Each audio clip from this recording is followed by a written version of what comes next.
안녕하세요. 저는 민달팽이 유니온에서 온 지수라고 합니다. 만나서 반갑습니다. 저는 오늘 여러분들께 청년 주거 정책, 그리고 앞으로 내가 집을 구할 때 어떤 것들을 좀 조심하면서 봐야 하는지 같은 것들에 대해서 이야기를 드리려고 이곳에 왔습니다. 혹시 달팽이 어떻게 생겼는지는 다들 아시죠? 달팽이는 늘 등 뒤에 집을 달고 다니는데요. 근데 이렇게 집이 없는 달팽이들이 있어요. 그런 달팽이들을 민달팽이라고 합니다. 그게 마치 청년들과 같다. 청년들, 집이 없는 청년들, 그리고 어떤 공간에 살고는 있지만 거기가 사실 집이 아닌, 집답지 못한 집에 사는 청년들, 그게 마치 민달팽이와 같다. 그래서 그런 청년들이 모여서 집다운 집, 그리고 어떤 공간이 아니라 정말 주거 공간으로서 오롯이 역할을 하고 있는 집에서 살 수 있도록 정책도 좀 바꾸고, 민간 임대차 시장에서 어떤 문화들도 좀 바꾸고 그런 활동을 모여서 해보자라고 해서 모인 단체입니다. 그래서 민달팽이 유니온을 기억해 주시면 좋을 것 같습니다. 그러면 오늘 강의를 먼저 그동안 우리가 살고 있는 집을 같이 좀 돌아보면서 이야기를 시작해 보면 어떨까 합니다. 지금 화면 속에 있는 건물을 보시면 되게 익숙하실 것 같아요. 이거 내 친구가 사는 건물 같은데? 혹은, 이거 어디 대학가에 되게 많은 건물 같은데? 그런 이야기들을 하실 수 있을 것 같아요. 그리고 이 강의를 보고 계시는 분들 중에, 나 저 집에 사는 것 같은데? 하시는 분도 있으실 수도 있죠. 근데 이게 저희가 민달팽이가 되게 다양한 활동을 하는데 그 중에 하나 되게 주력해서 활동하는 것 중에 하나가 청년 주거 환경 실태 조사 같은 것을 해요. 그래서 이게 뭐냐면 이제 뭐 전봇대 같은 데에 이제 청년 친구들 뭐 인터뷰 신청을 합니다. 그런 이제 자보 같은 거를 붙여놓으면 이제 연락 오셔서 인터뷰를 하기도 하고, 그때 찍은 사진 중에 한 장이에요. 그래서 이런 집들을 저희가 겉으로 봤을 때는 집이지만 사실 들어가 보면 원래 의도했던, 그러니까 건축법이나 뭐 이렇게 허가를 받을 때 원래 의도했던 집과는 전혀 다른 방식으로 운영되고 있고 장사가 되고 있는 그런 집들을 이제 같이 찾는 그런 것들을 하고 있습니다. 그래서 요 집 보시면 너무 집같이 생겼죠. 보통 대학가나 아니면은 좀 저층 주거지, 빌라들이 좀 모여 있는 그런 동네로 이렇게 가시면은 이런 집들이 엄청 많아요. 그리고 뭐 부동산에 가거나 아니면은 그 전화번호가 써 있는 그런 동네도 있거든요. 건물에 이렇게 하수 구함 혹은 원룸 있음 이래서 막 010 땡땡땡 번호가 붙어 있는 것들도 있는데, 어쨌든 그런 건물들을 보면 우리는 늘 원룸 혹은 다세대 혹은 뭐 조금 아는 사람들은 이건 다세대고 이건 다가구야 뭐 이런 거 구분도 하지만 어쨌든 그런 집들처럼 보이는 건물들이 쭉 있는데 사실 면밀히 다 들여다보면 그게 집이 아닌 것들이 진짜 많아요. 그래서 그것들을 저희가 사진을 보면서 같이 하나씩 좀 짚어보도록 하겠습니다. 일단 다음 사진을 보시면요, 이게 어떤 건지 혹시 아세요? 이거는 그 계량기라고 해가지고 그 원가족과 같이 살 때도 이런 것들을 확인해 보셨을 수도 있어요. 왜냐면 이제 점검을 오기도 하고 아니면은 이번 겨울에 가스비가 너무 많이 나온 것 같은데 라고 하면서 이제 가족 중에 누군가가 이런 계량기 같은 걸 확인하는 걸 해봤을 수도 있고요. 이게 뭐냐면 가스 계량기라고 해가지고 어떤 각 집마다 가스가 하나씩은 보통 요즘은 다 들어가잖아요. 많이들 들어가고 물론 들어가지 않는 집도 있지만 원룸촌은 그래도 웬만하면 들어가긴 하거든요. 근데 뒤에 가서 그것도 안 들어가는 집도 보여드리긴 할 거예요. 근데 어쨌든 이렇게 가스 계량기 혹은 전기 계량기 이런 거 개수를 보면 부동산 끼고 집 볼 때 이게 진짜 다다다다다다다 엄청 많은 집들이 있어요. 그런 집들은 저희가 약간 팁처럼 말씀드리자면 일단 한번 찍어 놓고 나중에 마음에 든다면 건축물 대장, 이따 뒤에서 같이 확인할 건축물 대장을 보면서 이 계량기 개수랑 여기 건축물 대장 어떤 집의 기록이거든요. 이거랑 비교했을 때 방의 개수나 층의 수나 이런 게 맞는지 한번 비교해 보시면 그게 나중에 나한테 되게 도움이 될 수 있어요. 그래서 이 사진도 먼저 한번 보겠습니다. 그리고 다음 장으로 넘어가 보시면요, 이것도 되게 익숙하실 것 같아요. 어떻게 되어 있냐면 복도가 되게 길고 복도가 막 넓지도 않기도 하지만 복도가 길고 거기에 어떤 방문처럼 보이지만 사실은 현관문이 각각 다른 집인 그런 문들이 이렇게 막 붙어 있어요. 그리고 다음 장을 또 보실게요. 다음 장은 이거는 이제 SNS에서도 잠깐 우스갯소리처럼 돌았던 그런 사진인데 마치 뮤지컬의 한 장면 같다.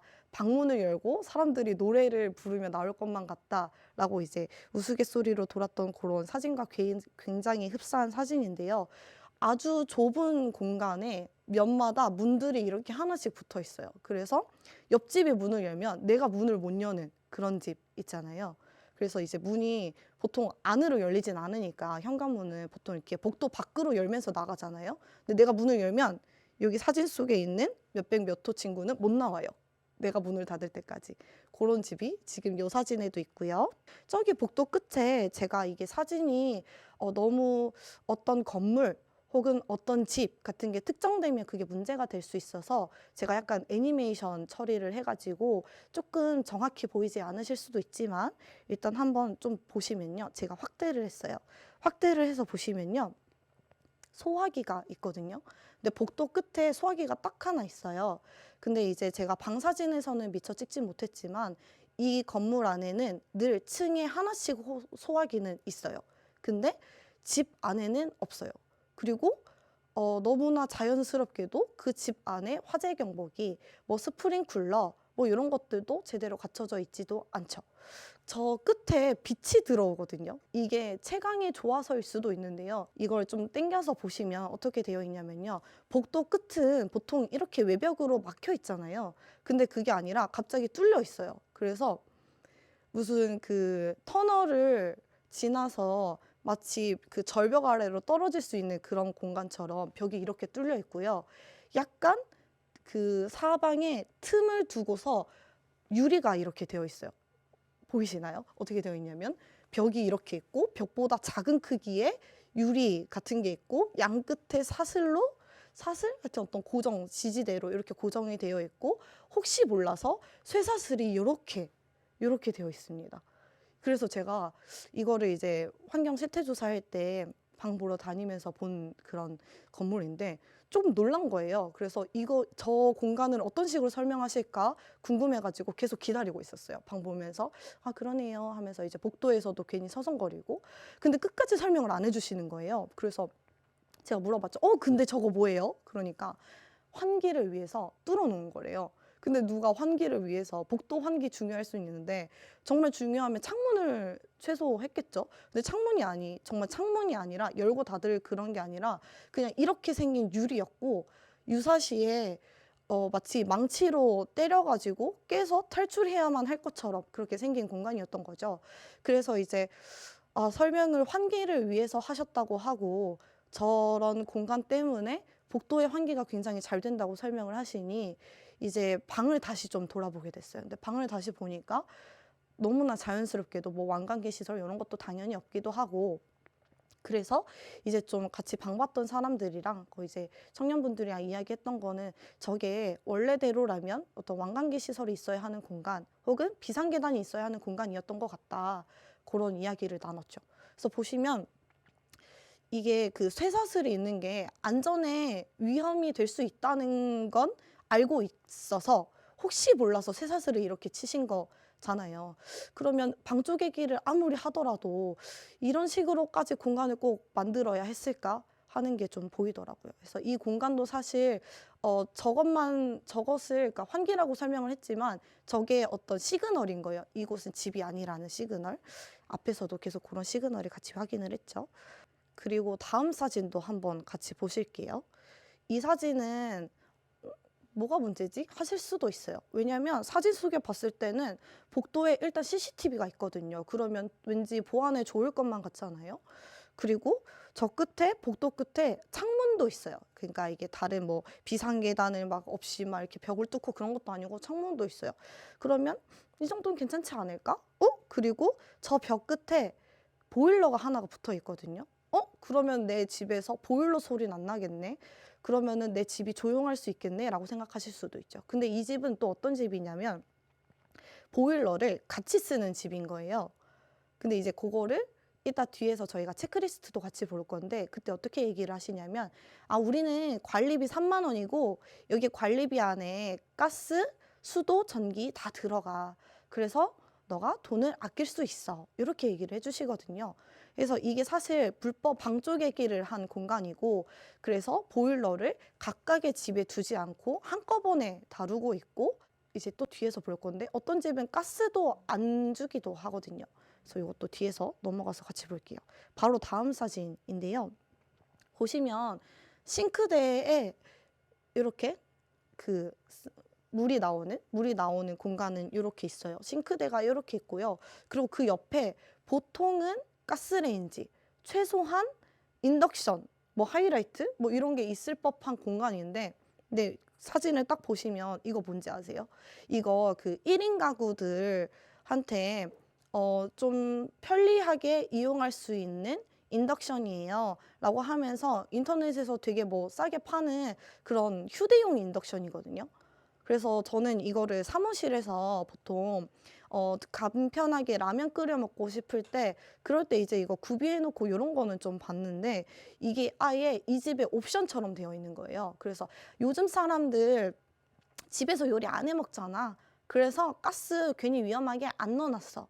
이렇게 얘기를 하시는 거죠. 그러니까 이게 이런 방조객이나 좀 불법적으로 주거 공간을 구성한 그런 분들의 일관된 이야기가 어떤 뉘앙스냐면 당신을 위해서 이렇게 구성된 공간이에요.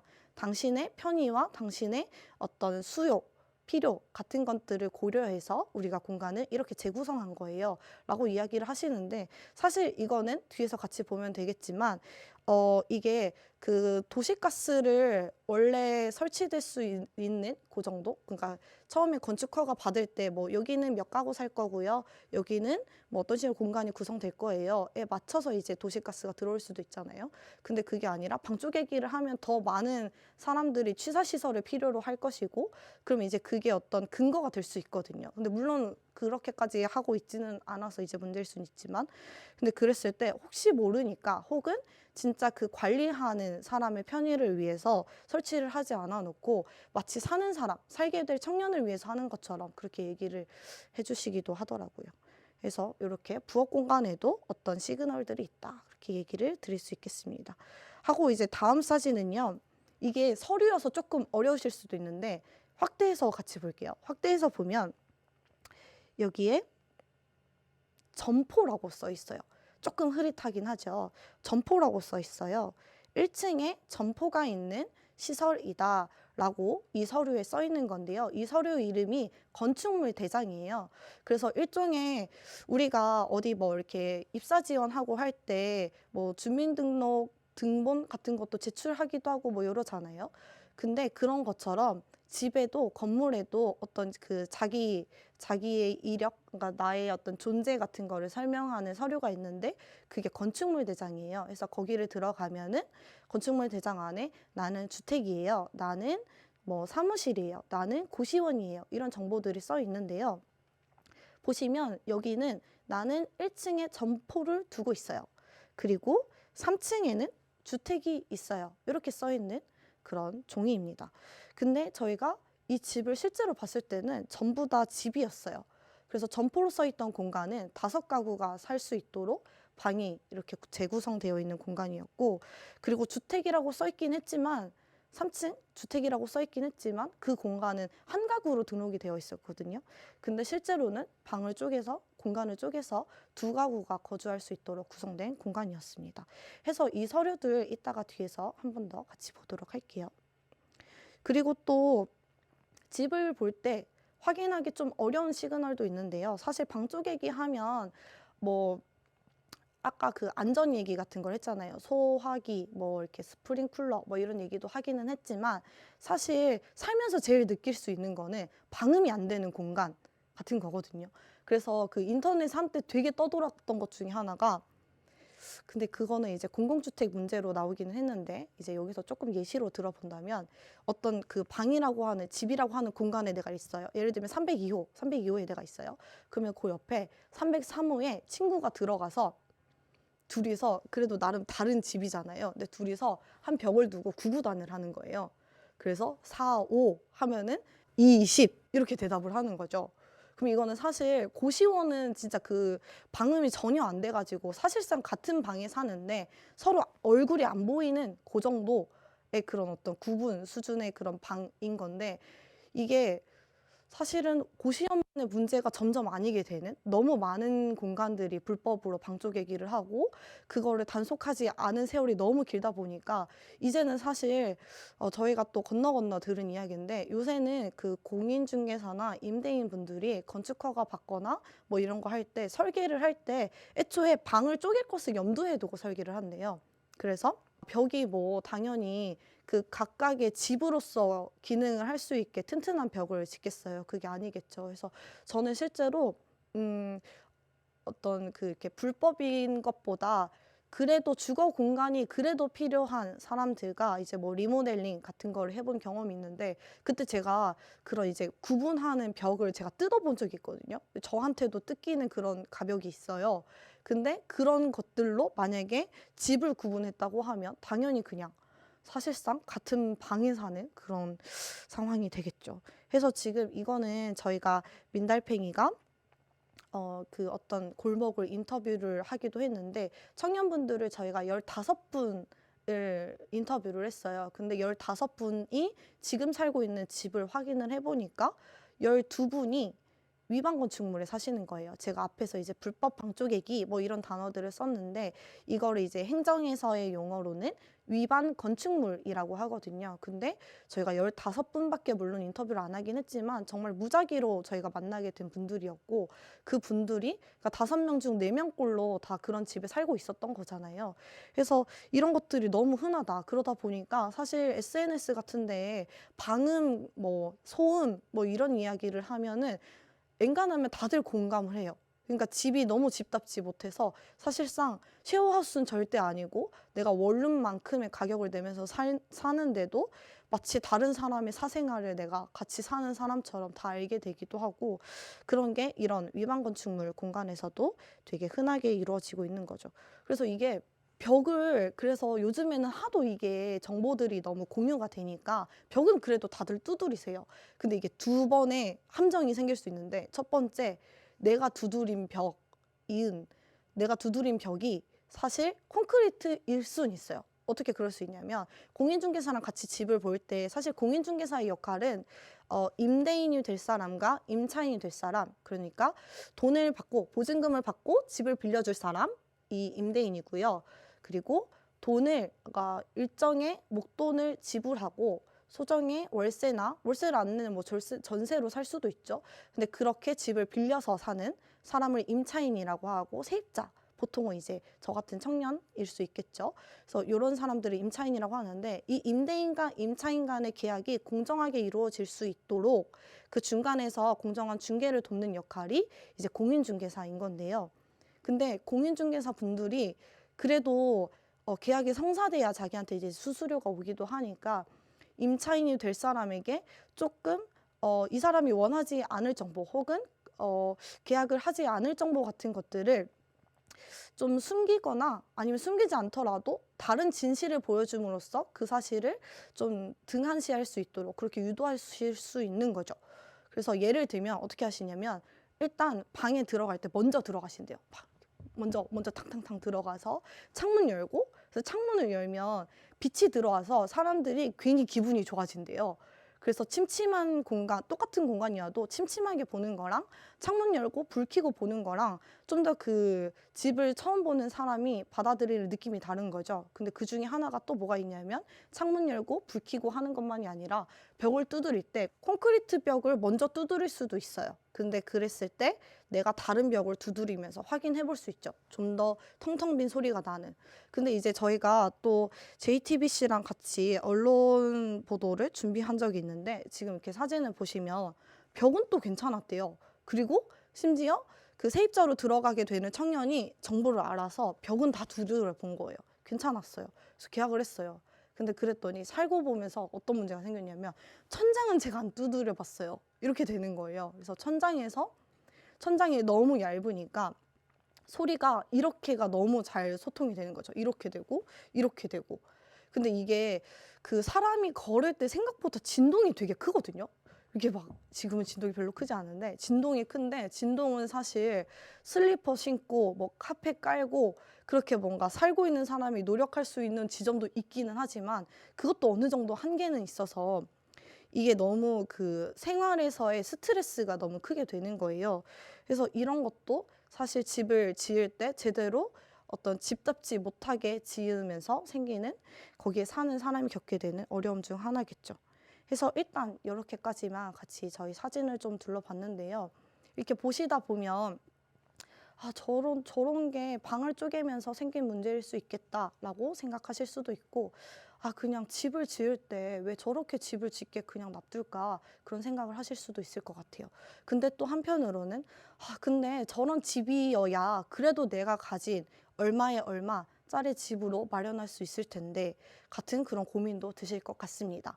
그래서 다음 순서로는 그래도 좀 더 집다운 집에 살 수 있도록 내가 살고 있는 집이 만약 집이 아닌 공간이라고 하면 그 공간이 아닌 다른 더 나은 집으로 가기 위한 그때 나에게 도움이 될 수 있는 정책이 어떤 게 있는지 그런 거 한번 살펴보고요. 그리고 이 집이 아닌 공간에 살고 있다고 하면 그거를 어떤 계기 삼아서 이용할 수 있는 정책도 있거든요. 그리고 또 반대로 그런 집에 살고 있어서 이용할 수 없는 정책도 있어요. 그래서 그런 것들도 같이 돌아보도록 하겠습니다. 그리고서 그래도 이런 집보다는 더 나은 집을 내가 선택할 수 있으면 좋잖아요. 그래도 세상에, 물론 내 집은 아니지만 세상에 집은 많고 그 중에서 내 여건과 좀 더 맞고 그리고 좀 더 내가 잘 집답게 살아볼 수 있는 공간이 있을 텐데 그런 공간들을 찾아보는 것까지도 한번 같이 해보도록 하겠습니다. 잠깐 제가 정책 먼저 본다고 했죠. 근데 정책 보기 전에 사실 뭐 청년 주거 정책이다 해가지고 뭐 주택 지원 정책도 있고 주거비 지원 정책도 있고 금융 지원 정책도 있고 되게 많거든요. 근데 사실 더 많은 청년들이 정책보다는 뭐 다른 형태로 그냥 임대인들과 계약을 맺고 그냥 이제 2년 뭐 1년 이렇게 사는 경우들이 사실 더 많아요. 그래서 그래도 그렇게 계약을 맺고 살더라도 내가 좀 더 안전하게 계약을 맺을 수 있는 그러기 위해서 체크해야 하는 것들을 먼저 돌아보고 나서 그러고 한꺼번에 정책을 같이 들여다보면 좋을 것 같습니다. 그러면 그렇게 이야기를 조금 해볼게요.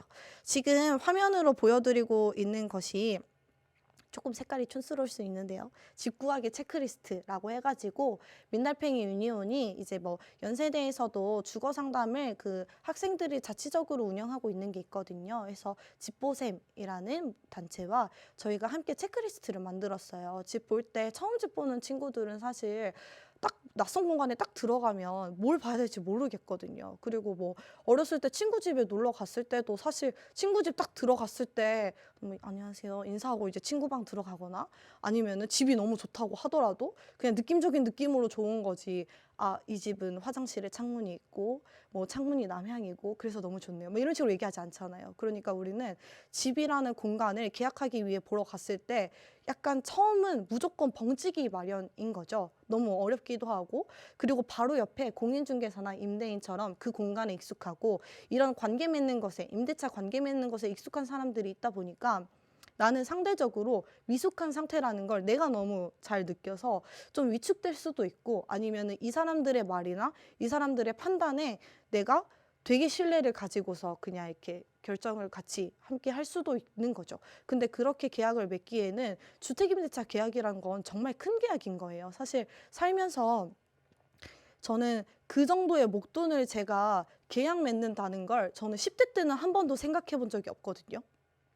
그리고 되게 많은 분들이 고등학교 때 문과를 선택하고 문과에서도 법과 정치, 지금은 뭐 정치와 법 이렇게 바뀌었다고 하는데 그 과목을 선택하지 않으면 사실 주택임대차 보호법을 학교 교육과정 안에서는 배우지 않고 졸업을 하게 돼요. 근데 졸업을 하고 나면 엔간하면은 이제 사회 진입을 하고 아니면은 뭐 대학을 가고 그러다 보면 원가족으로부터 독립하게 되는 경우가 생기는 거죠. 그리고 어떤 경우에는 아예 10대일 때도 원가족과 분리되는 그런 경험을 하기도 하는데 그랬을 때 다들 너무 벙찌게 되는 그 첫 순간에 되게 많은 제가 약간 비약하자면 사실 모두가 그렇게 한 번쯤은 다 겪지 않나 싶은 거죠. 그래서 그런 것들을 조금 문제의식을 가지고 집을 볼 때 좀 잘 봤으면 좋겠다. 그리고 그런 것들을 누가 알려줬으면 좋겠다. 근데 그게 늘 모두가 강의를 듣고 교육을 받기는 어려울 수 있으니 그렇다고 하면 약간 좀 체크리스트 같은 게 있어서 이게 좀 배포되면 좋겠다라고 하면서 이제 만든 건데요. 조금 내용이 길 수도 있는데 그래도 같이 보면 좋을 것 같아서 준비를 했습니다. 해서 필요하시다면 이제 민달피 유니온 홈페이지에 올려놓을 테니까요. 다운받으셔서 집 보러 다니실 때 핸드폰으로 이렇게 체크하시면서 보셔도 좋을 것 같고 프린트하셔서 보셔도 좋을 것 같습니다. 그래서 일단 쭉 보면요. 저희가 체크리스트 구성을 어떻게 했냐면 일단 쉽게 단어 설명 예를 들면 임대인, 임차인, 내가 임대인인지 임차인인지 모르는 분들도 있으시거든요.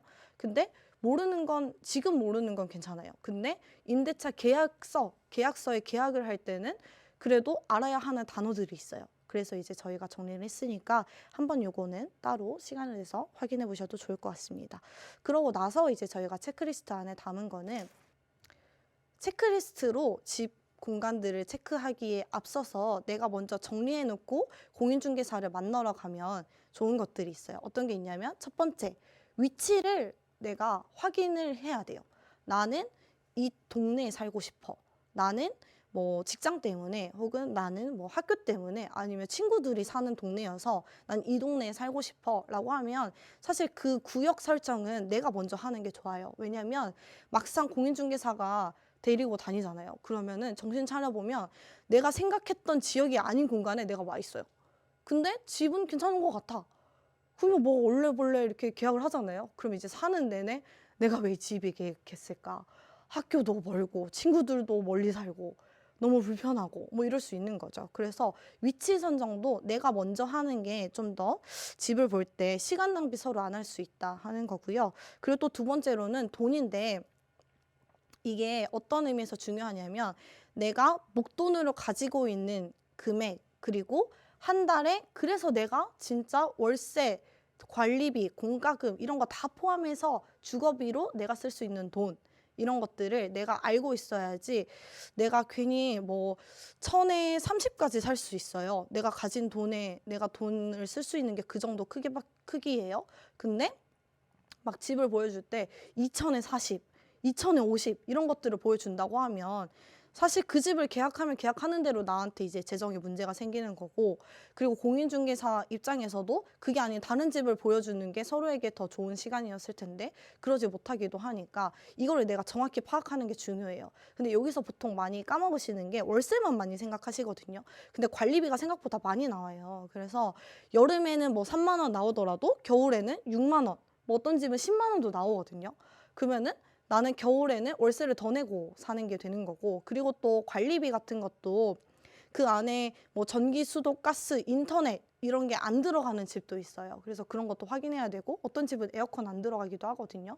그래서 그런 거 확인해서 전체 내가 낼 수 있는 주거비 크기를 알고 있어야지 내가 그 집을 계약하더라도 나중에 좀 재정의 어려움을 덜 겪어가면서 물론 그 주거비 부담 자체가 크긴 하겠지만 거기서 더 내가 생각하지 못한 부담을 겪는 것보다는 미리 내가 알고서 그에 맞는 집을 고르는 것도 되게 중요한 부분인 거죠. 그리고 또 하나는 보증금을 보실 때 내가 만약에 목돈이 200이 있어요. 그러면은 이 200만 원을 가지고서 내가 또 대출 정책을 이용할 수도 있잖아요. 그러면은 대출 정책 중에는 100% 대출이 가능한 그런 정책도 있기는 한데 그게 아니라 뭐 대출 뭐 이렇게 보증금의 80%만 대출 가능 뭐 이런 것들도 있어요. 그러면 내가 갖고 있는 돈 크기랑 비교해가지고 아 나는 이 정도 규모의 보증금을 내야 하는 집까지 대출 정책을 이용해서 구해볼 수 있겠네라고 해서 애초에 부동산 그러니까 공인중개사랑 집을 보러 다닐 때 제가 지금 가지고 있는 돈이 이 정도 크기고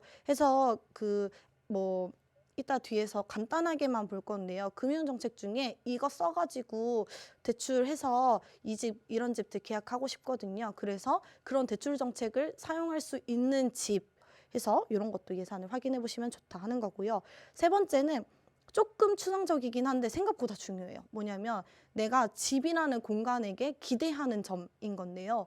저 같은 경우에는 제가 반지하에 살아봤는데 저는 그때 알았어요. 제가 생각보다 화장실에 되게 예민한 사람이라는 걸. 어떻게 예민하냐면 저는 화장실에서 곰팡이 냄새가 나면 그게 너무 스트레스고 힘든 부분이더라고요. 물론 뭐 다른 사람들도 다 그러겠지만 이제 그게 저한테는 되게 중요한 우선순위 1순위였지만 저랑 같이 사는 친구한테는 그러진 않았던 거죠. 되려 그 친구는 뭐가 불편했냐면 부엌이 부엌답지 못해서 싫다는 그런 얘기를 하더라고요. 그래서 제 입장에서는 사실 저는 집이라는 공간에서 제가 요리를 그렇게 하진 않아가지고 부엌 공간의 소중함을 잘은 모르는데 제 룸메는 가스레인지 그리고 후드 그리고 그 이제 동선 부엌 동선 그리고 환기 이런 것들을 엄청 신경을 쓰더라고요. 그리고 뭐 수납 공간 이제 접시 같은 것도 보관해야 되고 하니까 그래서 그런 걸 되게 신경 쓰다 보니까 다음에 이제 집 구할 때는 부엌 공간을 일단 창문 같은 거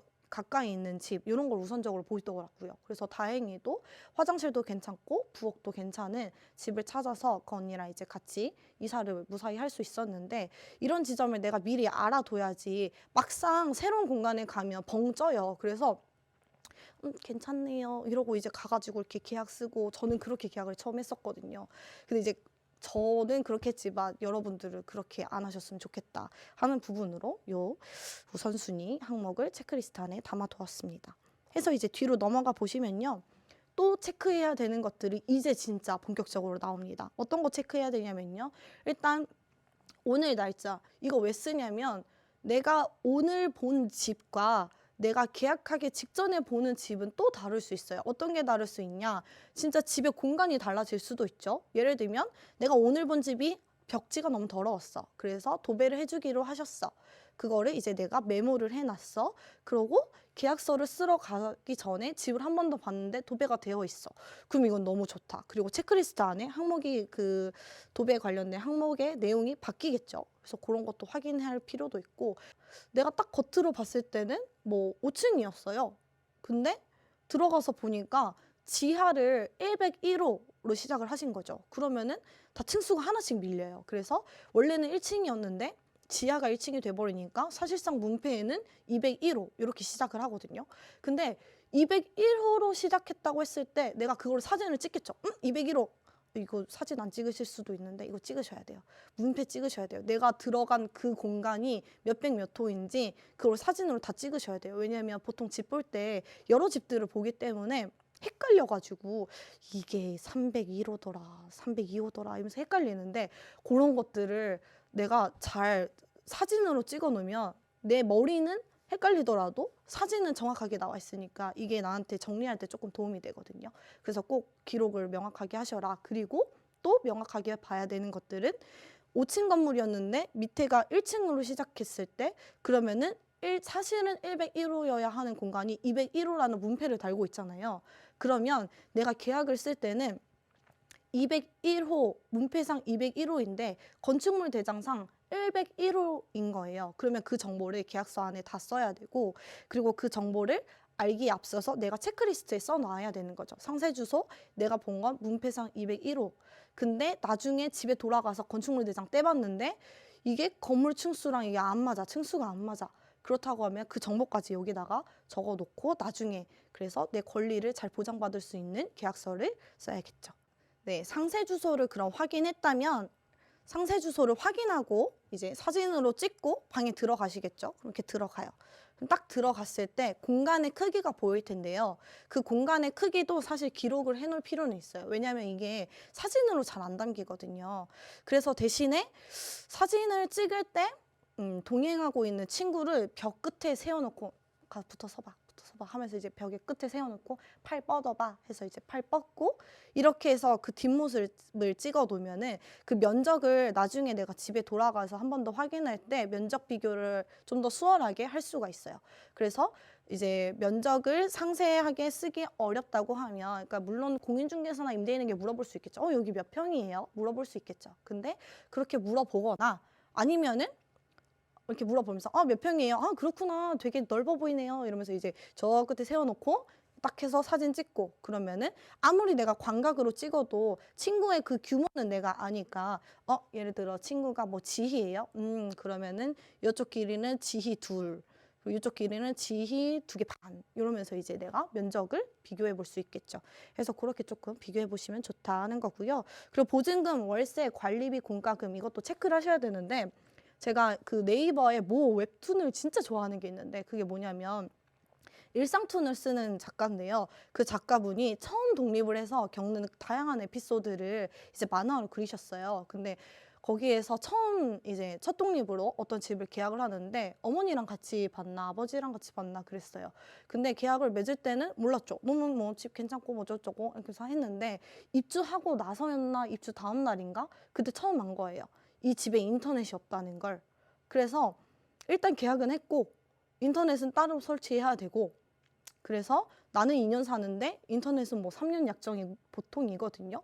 그래서 이제 그거를 뒤늦게 부랴부랴 이렇게 설치하는 그런 에피소드가 나와요. 그래서 이제 감명을 받아가지고 관리비 체크하실 때 인터넷 먼저 한번 체크해 봐셔라. 이렇게 저희가 체크리스트를 만들어 놨습니다. 그래서 한번 확인해 보시면 좋을 것 같고요. 그래서 여기에는 없는데 청소가 보통 많이 들어가요. 그래서 근데 저 되게 보통 집에 있고 그래가지고 청소비 따로 안 해도 괜찮을 것 같은데 할 수도 있고 아니면은 이제 뭐 건물이 좀 커가지고 공동에 이렇게 경비원이 필요하다거나 아니면 공동의 그 청소 용역을 맡겨가지고 그 비용을 n분의 1 한다거나 그럴 수도 있겠죠. 그럼 어쨌든 그런 관리비 요목조목한 그런 목록들을 내가 확인해놔야 나중에 공과금으로 이거 더 내야 되는 거잖아. 나 이 비용 내가 별도로 더 지불해야 되잖아. 같은 거를 미리 확인할 때 좀 더 용이하겠죠. 그래서 이런 것들을 확인하시면 좋고요.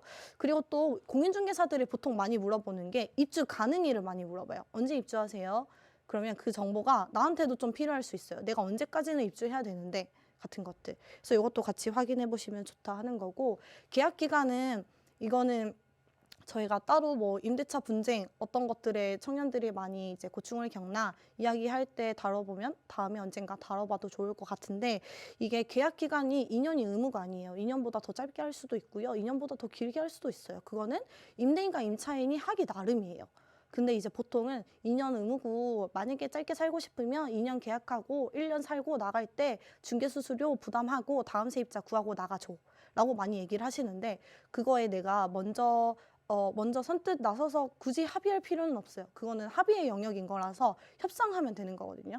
근데 1년 계약도 가능하다고 알고 있거든요. 제가 1년 동안 이제 뭐 이렇게 잘 살 테니까 그래도 1년 계약을 한번 해볼 수 없을까요? 하면서 얘기를 하시는 게 맞아요. 왜냐면은 1년 계약을 하게 되면은 내가 1년만 살고 나가더라도 중개수수료 내가 낼 필요가 없죠. 왜냐면은 계약 만료일대로 살고 나가는 거니까. 그래서 이 부분도 확인해 보시면 좋다 하는 거고요. 그리고 뭐 도면 그려보시면 좋겠죠. 집의 어떤 그 구성 같은 거를 떠올리기 좀 더 수월할 테니까요. 그리고 그런 게 있고요. 그리고 또 저희가 한 번 더 집을 볼때 그때 다시 한번 체크해 보셔라 하면서 뒤에 이제 심화 버전의 체크리스트가 있습니다. 여기 보시면 옵션도 고르게 되어 있는데 이게 생각보다 헷갈려요. 보통 누가 살고 있는 공간에 내가 집을 보러 가면 헷갈리거든요. 전자레인지가 옵션인 집이 있고 옵션이 아닌데 거기 세입자가 쓰고 있어서 마치 내가 옵션처럼 기억하는 경우도 있을 수 있어요. 그래서 이런 것들도 다 체크하시면 좋다. 그래서 제가 어떤 경우를 봤냐면 그 집에 세탁기가 옵션이 아니었는데 그냥 있었던 거죠. 그래서 당연히 옵션인 줄 알았어요. 근데 알고 보니 옵션이 아니어서 내가 이제 부랴부랴 세탁기를 구해야 했던 그런 친구가 있었거든요. 그래서 이런 것도 한번 확인해 보면 좋다 그런 게 있고요. 그리고 그 뒤에 체크리스트가 엄청 긴데 이게 되게 길지만 그래도 한번 확인해 보시면 좋아요. 왜냐면 그러니까 이게 주변 시설, 창문, 벽, 화장실, 부엌, 위생 이런 순차대로 지금 구성이 되어 있는데 이게 집을 계약하기 전에는 그래도 꼼꼼하게 확인하시길 이제 바라는 마음에서 저희가 엄청 요목조목 넣어놨거든요. 그래서 이것들도 한번 확인을 해보시면 좋겠습니다. 그래서 체크하시다가 이게 왜 있지? 이걸 왜 확인해야 되지? 혹은 이거 확인해봤는데 조금 이상한데 하는 것들이 있다면 언제든지 민달팽이에 물어봐 주세요. 그래서 이런 식으로 체크리스트를 한번 보시면 좋을 것 같고요. 그리고 계약할 때 제일 중요한 거는 저희가 등기부 등본 건축물 대장 그리고 중개대상물 확인 설명서 이렇게 세 개를 보통 많이 말씀을 드려요. 그리고 뭐 그거 말고도 중개사라고 하면 당연히 줘야 하는 뭐 공제증서 같은 공제증서 같은 게 있을 수가 있고 그리고 이제 공제증서 말고도 만약에 임대인이 아니라 다른 사람이 계약하러 오잖아요. 그러면은 그 사람에게는 대리인과 관련된 서류를 내가 받아야 돼요. 뭐 인감증명서라던가 아니면은 뭐 대리인이 오면은 그 대리인의 이제 주민등록증 이제 사본이라던가 이런 것들을 일단 보여는 주는데 그걸 내가 달라고 하면 그걸 이제 주시는 게 맞기는 하죠. 열람도 뭐 가능한 거고. 그래서 그런 정보들을 이제 서류로 다 내가 당연하게 요청해야 하는 지점이 있다는 점을 꼭 이야기 드립니다. 그래서 오늘 강의에선 충분히 다루진 못했지만 건축물 대장과 등기부 등본 잘 보는 게 정말 중요하거든요. 그래서 이 부분에 대해서도 좀 궁금하신 게 있다면 언제든지 얘기해 주세요. 그래서 일단 보셔야 되는 거는 건축물 대장에서 아까 앞에서 이제 이게 집인지 아닌지, 내 집이 그래서 정확히 정말 몇 층인지 이런 거 확인하셔야 되고, 그리고 등기부 등본에서는 이 집이 빚이 있는 집인지, 경매 넘어가면 내 돈 돌려받을 수 있는 집 맞는지 이런 거, 그리고 중개대상물 확인 설명서는 우리가 체크리스트에 쭉 얘기했던 것들 있잖아요. 그걸 사실 공인중개사가 먼저 매물 들어오면 확인하면 좋은 정보들이고, 누수 곰팡이 해충 뭐 이런 것들은 사실 먼저 물어보는 게 좋아요. 공인중개사가. 그리고 중개대상물 확인 설명서 안에 이제 체크할 수 있는 란이 있는 것도 맞고요. 그래서 그런 것들. 그리고 또 등기부 등본에 나와 있지 않지만 미납국세 같은 것들이 또 있어요. 그래서 이게 드러나지 않은 빚. 그래서 만약에 내가 살고 있는 이 공간이 경매에 넘어가면 나보다 우선해서 받게 될 그런 돈 같은 정보들도 중개대상물 확인 설명서와 공인중개를 통해서 확인을 해볼 수 있으니까요. 그렇게 유의해 보시면 좋겠습니다. 그러면 그 다음으로 이제 이렇게 민간 임대차에서 계약할 때 좀 주의할 점을 이야기했다면, 민간 임대차 살면서도 주거정책 이용할 수 있는 뭐 전세금 대출이나 아니면은 이제 임차보증금 이자 지원이나 뭐 다양한 정책들이 있겠죠. 그래서 그거 말고도 아예 그냥 공공임대주택 같은 데 입주를 하실 수도 있는 거고요. 그래서 그런 정책들을 한번 같이 짧게라도 돌아보면 좋겠습니다. 여기 보시면 어떤 표가 있고 이제 색동색으로 예쁘게 되어 있는 정책들이 보이시죠? 보시면 되게 내가 사용할 수도 있는, 내가 정책 대상이 될 수도 있는 그런 제도들은 그래도 어느 정도 있기는 있습니다. 그러면 약간 조금씩 하나씩 볼까요? 일단 먼저 주거급여라는 것이 있는데요. 이게 기초생활보장제도라고 해가지고 어느 정도 소득 이하인 분들을 대상으로 주거급여, 주거수당 같은 것들을 지급을 해드리는데, 근데 이거는 내가 20대고 미혼이라고 하면 나는 일단 받을 수는 없어요. 그래서 이제 민달팽이가 이거 되게 문제 제기하고 있는 부분인 건데, 그러니까 나는 당신에게 원가족이 있지 않나요? 그분들에게 도움을 요청하는 게 우선이지 않을까요? 같은 이제 어떤 그런 그런 이제 암묵적인 그런 메시지가 있는 부분이지 않나 싶은 거라서 되게 비판적으로 보고는 있는데, 일단 20대면서 미혼인 경우에는 주거급여는 받을 수 없게 되어 있어요. 그래도 좀 이제 조금 완화돼가지고 만약에 원가족이 주거급여를 받는 그런 가정이었고 거기에서 이제 내가 독립한다고 하면 20대고 미혼이더라도 이제 받을 수 있도록 그렇게 바뀐다라고 하면서 이제 얘기는 하는데, 그거와 관련 없이 그냥 20대에 그냥 미혼에 그냥 이제 소득 기준이 주거급여에 해당되더라도 그 사람들은 이제 받을 수 없는 건 거죠. 그리고 또 이게 정책 하나하나씩 같이 들여다보면 너무 좋겠지만 그래도 오늘 시간 동안에 몇 가지만 조금 집중해서 보도록 하겠습니다. 그래서 여기 초록색 부분을 보시면요. 청년 월세 지원이라는 것이 있어요. 이게 뭐냐면 그러니까 주거급여 대상에 20대 미혼 청년 개인들이 포함이 안 되기도 하고, 그래서 실제로 타지에서 서울에 처음 올라온 청년들, 혹은 서울 안에 어떤 자기만의 공간을 필요로 하는 청년들이 사실 접하게 되는 집들은 일단 주거비 부담이 기본 엄청 나거든요. 서울 자체에 이제 집값이 엄청 비싼 것도 있고, 그리고 그 집이 나에게 제공하는 환경에 비해서 지나치게 높게 설정된 것들도 있고, 근데 내가 합리적으로 이 정도 비용은 못 되고 이 정도 비용은 내가 지불할 수 있어 라고 했을 때 점점 더 열악한 주거 환경으로 선택할 수밖에 없는 그런 상황들이 있는데, 그것들로부터 그런 어떤 주거비 부담이 어려움을 겪고 있는 청년들의 그런 어려움으로부터 어떤 그 해소할 수 있는 지점을 만들어 보자. 사회가 그래도 다른 형태로, 그러니까 주거급여는 아니지만 다른 형태로라도 주거비 지원을 한번 해보자라고 하면서 청년 월세 지원 이라는 그런 정책이 생겼는데요. 이 정책을 청년들이 모여서 처음 만든 거예요. 그래서 이제 청년들이 이런 정책이 청년들에게 정말 필요합니다라고 이야기를 해서 그런 청년 당사자들의 목소리를 모아서 처음 만들어진 정책이고요. 올해는 5천 명에게 지급이 되었었고, 그리고 내년에는 뭐 2만 명, 뭐 이런 식으로 확대가 될 예정이라고 합니다. 그래서 이게 신청이 열리게 되면 그래도 한번 꼭 보시면 좋을 것 같아요. 이게 생애 최초 딱 한 번 20만 원씩 최대 10개월까지 지원이 가능하고요. 근데 아까 앞에서 같이 봤던 집들 있잖아요. 그러니까 뭐 이렇게 집인데 사무실로 등록되어 있는, 점포로 등록되어 있는, 저희가 본 것 중에 당구장으로 등록된 집도 있었어요. 근데 하여튼 그런 집들은 대상이 안 돼요. 정말 집으로 등록된 그런 곳들만. 그래서 돼가지고 사실 이 부분은 조금 주의하셔야 된다 하는 부분으로 한 번 더 이야기를 짧게 드려봅니다. 그럼 이제 그 다음으로 노란색 정책들을 한번 볼게요. 노란색은 금융지원 정책인데요. 이 정책들 중에 어떤 걸 볼까요? 청년 임차 보증금 정책을 한번 보겠습니다. 청년 임차 보증금 이 정책은요. 구체적인 그 풀네임은 청년 임차 보증금 이자 지원 사업이에요. 그래서 청년이 임차에서 빌려가지고, 그러니까 집을 빌려서 살 때 보증금을 낼 텐데 그 보증금을 다 이게 자기 돈으로 하는 게 아니라 대출을 한다고 하면 그거에 대한 이자가 있겠지. 그러면 그 이자를 서울시가 지원해 줄게 하는 정책입니다. 그래서 그 이자를 2%까지 지원을 해줘요. 그래서 예를 들어서 내가 하나은행에 갔어요. 그래서 이 정책을 쓰고자 어쩌고 저쩌고 이 집과 계약하고자 어쩌고 저쩌고 했어요. 그래서 대출 승인이 됐고 그 집과 이제 계약을 앞뒀어요. 그럼 그랬을 때 내가 딱 이렇게 금리나 뭐 이제 나의 신용 상황 이런 것들을 딱 이렇게 하니까 2.8%의 이자를 내가 내야 되는 사람이에요.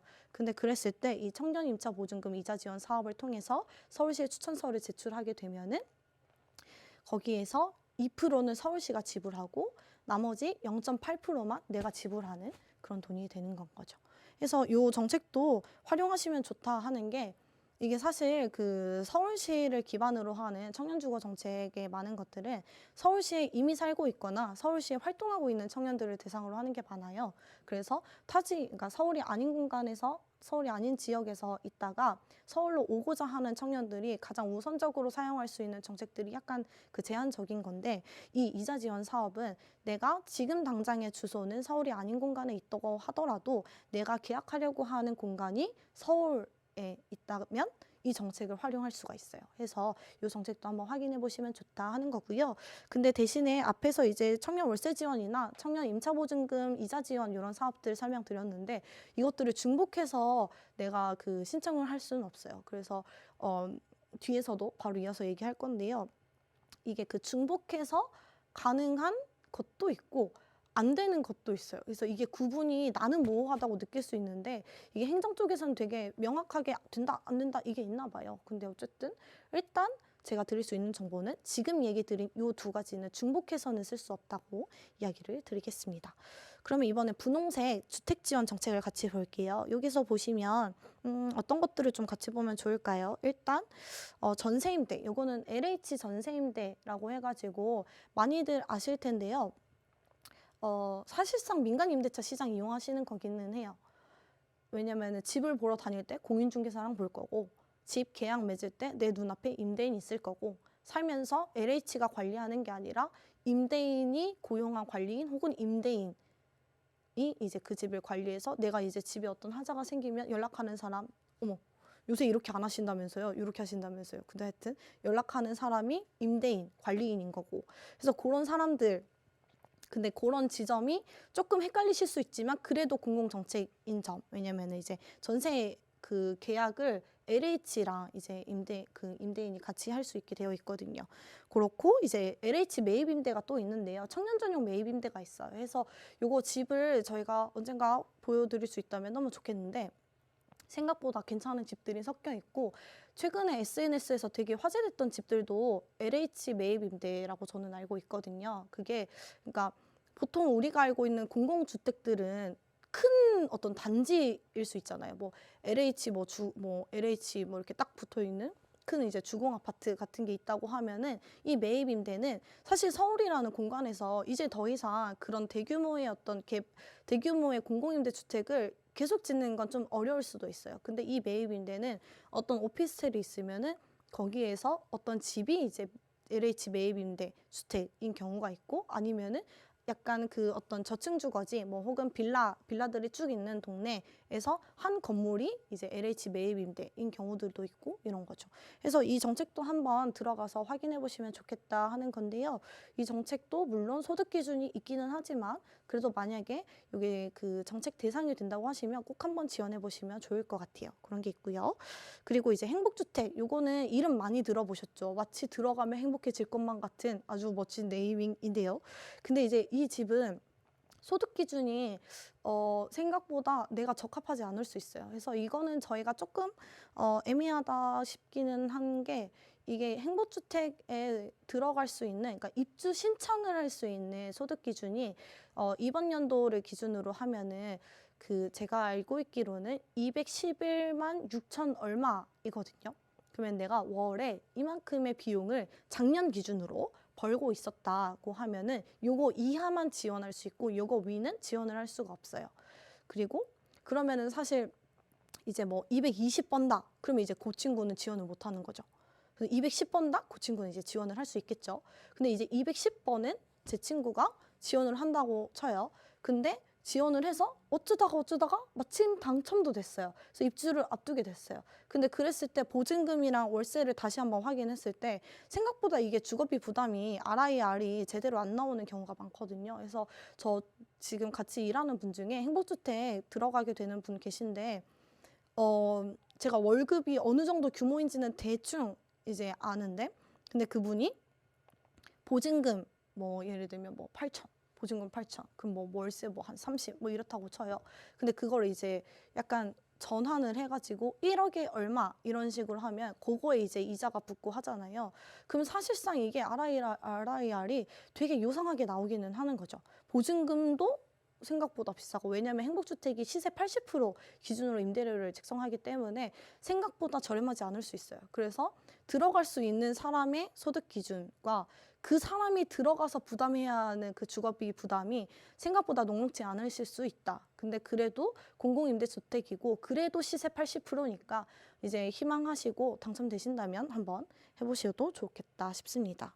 그리고 이제 밑에 역세권 청년주택 이것도 이제 한창 뉴스도 많이 나오고 홍보도 많이 되기도 해서 그리고 들어간 분들도 많아요. 이게 왜 많냐면 역세권 청년주택 중에 공공임대주택이 있고 그냥 민간임대주택이 다 섞여 있어요. 그래서 집에 그 양 자체는 되게 많아서 유튜브 같은 거 검색해 보시면 청년주택 입주 후기 같은 거 엄청 많거든요. 근데 보시면 약간 임대료도 다 제각기고 살고 있는 환경도 다 제각기예요. 사실상 그냥 민간 임대차와 거의 다를 바 없는 경우들도 있기 때문인 거죠. 그리고 이제 임대료도 되게 차이가 나는데 어떤 집은 15만 원, 그거는 이제 공고임대로 이제 당첨이 되셔서 들어가시는 경우. 근데 어떤 집은 뭐 훨씬 비싼 돈. 그래서 저희가 그 역세권 관련해가지고 막 이렇게 승인 받으려고 하는 그런 것들 보면은 이제 저는 정확히 들은 적은 없는데 이게 되게 문제가 된다고 하더라고요. 생각보다 높은 임대료를 이제 청년들에게 요구하는 그런 공공주택이다라고 얘기를 하는데 어떤 식이냐면 양재나 서초 이런 데는 진짜 너무 비싸잖아요. 그러니까 그 시세의 90에서 95%까지도 이제 책정을 할 수가 있는데 물론 적겠죠. 100%는 아니니까. 근데 그게 그래봤자 너무 비싼, 절대적으로 너무 비싼 임대료일 수 있다라고 이야기를 하더라고요. 그래서 역세권 청년주택은 있으면 지원해 보셔도 좋겠지만 그래도 시세 90 뭐 이런 정도 기준이라고 하면은 너무 비싸서 조금 그 임대료를 좀 잘 확인해 보실 필요가 있다. 이렇게 얘기를 드리고요. 그럼 마지막으로 여기 표에는 없지만 그래도 같이 보면 좋을 정책을 하나 이야기를 드리려고 해요. 어떤 거냐면 주거사다리 지원 사업이라는 건데요. 이게 이제 쪽방, 비닐하우스, 뭐 가정폭력 피해자, 아동빈곤 가구 등 주거 취약계층의 주거 안정과 주거 수준의 향상을 위해서 저렴한 임대주택을 지원하는 그런 사업인데요. 여기에서 지원 대상이 되는 분들이 어떤 분들이냐면 쪽방, 고시원, 여인숙 뭐 이런 것처럼 집이 아닌 공간에 3개월 이상 거주한 사람을 대상으로 이제 임대주택을 들어가실 수 있도록 지원하는 겁니다. 그래서 만약에 비주택에 내가 되게 오래 살았다. 뭐 3개월 이상 살았다 하면은 이 정책을 한번 활용해 보셔도 좋을 것 같아요. 이게 지금 어떻게 그 지원이 가능하냐면요. 전세보증금 최고 9천만 원까지 주택 지원이 가능하고요. 그리고 전세 보증금 한도액은 1억 2천까지도 가능하십니다. 그리고 뭐 임대 기간도 최초 뭐 2년 하고 재계약이 계속 가능하시고 최대 20년까지도 이제 임대인이랑 계속 계약 연장을 하실 수 있다고 하면 20년까지도 누릴 수 있는 그런 지원 정책이에요. 그래서 요거 한번 확인해 보셔도 좋을 것 같아요. 지금 내가 살고 있는 집이 아니라고 하신다면 한번 지원해 보시면 어떨까 싶습니다. 그러니까 어떤 경우냐면 내가 사실 원룸이라고 생각해서 살았는데 고시원이야. 고시원으로 등록되어 있어. 그러면 그때도 한번 써볼 수 있지 않을까 싶고요. 사실은 지금 고시원에 살고 있는 분들에게 더 적합한 정책이기는 해요. 그래서 지금 만약에 내가 살고 있는 곳이 고시원이다. 취사시설이 내 개인에게 있지 않고 뭐 이렇게 화장실이 딸려 있든 아니면 공용의 화장실을 쓰든 고시원에서 내가 지금 거주하고 있다고 하면 이 정책 한번 들여다보시는 것도 좋으실 것 같습니다. 고시원 실태조사를 여러 곳에서 하기도 하는데요. 고시원 실태조사를 하다 보면 사실 고시원에 사는 분들이 다 청년은 물론 아니겠죠. 되게 많은 연령층이 섞여서 살고 있고 많은 다양한 성별이 섞여서 살고 있는데 그렇다고 청년 비중이 결코 적지는 않아요. 되게 많은 청년들이 이제 서울이 아닌 공간에서 처음 서울을 올 때 고시원에서부터 이제 독립을 시작하는 경우들도 많고 그래서 고시원 경험이 그래도 꽤나 많은 청년들이 이제 갖고 있다 하는 건데 그런 경우에 이 정책 한번 들여다보셔도 좋겠다 싶습니다. 그래서 일단 오늘 강의에서 저희는 집을 볼 때 사실 내가 살고 있는 집이 이제 집이었을까 같은 거 같이 돌아볼 수 있는 시간을 잠깐 가졌고요. 그렇다고 하면은 내가 좀 더 집다운 집에 살기 위해서는 집 보러 다닐 때 어떤 걸 좀 체크하면서 봐야 할까 그런 거 같이 봤고요. 그리고 이제 내가 혹시 쓸 수 있는 정책들은 좀 어떤 게 있을까를 같이 돌아봤습니다. 그래서 요거를 같이 요약을 조금 해보자면 집 볼 때는 혼자 다니지 않고 공인중개사와 이제 같이 집을 보는데 내 친구도 같이 동행하는 게 너무 중요하다 이렇게 얘기를 드리고요. 그리고 집 볼 때 체크리스트 같이 보셔라. 같이 체크하면서 보셔라 이렇게 얘기 드리고 그리고 계약 앞두고서는 등기부등본, 건축물 대장, 중개대상물 확인서 그 외에 이제 중개사에게 요구해야 하는 다양한 서류들 잘 챙기셔라 이렇게 얘기 드리고 그리고 이제 정책 같은 것들은 이거는 서울주거포털, 서울주거상담, 뭐 LH 아니면은 뭐 복지로 뭐 이런 곳들에 다 정보들이 다 흩어져 있어요. 그래서 일단 우선적으로 추천드릴 수 있는 거는 서울주거상담, 서울주거포털, 뭐 서울청년포털 이런 것들인데요. 그런 곳 들어가셔가지고 청년주거 정책 같은 것들 한번 살펴보셔도 좋겠다 싶습니다. 그래서 지금 거주하고 있는 곳이 만약 서울이라고 하시면 자치구별로 주거복지센터가 있어요. 그리고 주거복지센터 안에 청년주거 코디네이터라고 해서 여러분들이 겪고 있는 주거 문제 혹은 이용하고 싶은 정책에 대한 어떤 궁금함 혹은 내가 이용할 수 있는 정책이 어떤 것들이 있는지에 대한 이제 고민 같은 것들이 있으실 때 여기에 연락하셔가지고 상담 받아보실 수 있거든요. 해서 각 자치구에 있는 주거복지센터도 잘 활용해 보시면 좋겠다 싶습니다. 그러면 오늘 강의는 여기서 마치고요. 혹시 추가로 더 궁금한 것들이 있으시다면 민달팽이 유니온에게 물어봐 주세요. 그럼 이상으로 민달팽이 유니온 지수였습니다. 강의를 들어주셔서 감사합니다.